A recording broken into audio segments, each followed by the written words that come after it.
নবনিযুক্ত মাননীয় প্রধানমন্ত্রীর শপথ পাঠ পরিচালনা করার জন্য রাষ্ট্রপতি মহোদয়কে বিনীত অনুরোধ জানাচ্ছি। বিসমিল্লাহির রহমানির রহিম। বিসমিল্লাহির রহমানির রহিম। আমি সশ্রদ্ধ চিত্তে তারেক রহমান সশস্ত্র চিত্রে শপথ করিতেছি যে আমি আইন অনুযায়ী সরকারের প্রধানমন্ত্রী পদের কর্তব্য বিশ্বস্ততার সহিত পালন করিব। আমি বাংলাদেশের প্রতি অকৃত্রিম বিশ্বাস ও আনুগত্য পোষণ করিব। আমি সংবিধানের রক্ষণ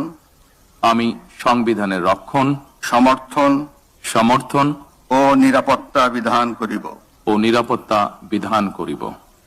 আমি ভীতি বা অনুগ্রহ অনুরাগ বা বিরাগের বশবর্তী না হইয়া সকলের প্রতি আইন অনুযায়ী যথাবিহিত আচরণ করিব। এবার মাননীয় প্রধানমন্ত্রীর গোপনীয়তার শপথ পাঠ পরিচালনা করার জন্য রাষ্ট্রপতি মহোদয়কে বিনীত অনুরোধ জানাচ্ছি। আমি তারেক রহমান সশস্ত্র চিত্রে শপথ করিতেছি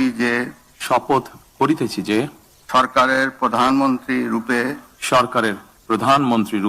যে সকল বিষয় আমার বিবেচনার জন্য আনিত হইবে বা যে সকল বিষয় আমি অবগত হইব তাহা প্রধানমন্ত্রী রূপে যথাযথভাবে আমার কর্তব্য পালনের প্রয়োজন ব্যতীত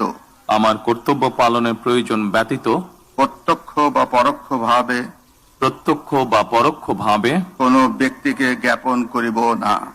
ব্যক্তিকে জ্ঞাপন করিব না বা কোনো ব্যক্তির নিকট প্রকাশ করিব না। ধন্যবাদ। মাননীয় প্রধানমন্ত্রীকে পদের শপথ ও গোপনীয়তার শপথ স্বাক্ষর করার জন্য এবং স্বাক্ষর শেষে নির্ধারিত আসন গ্রহণ করার জন্য বিনীত অনুরোধ জানাচ্ছি।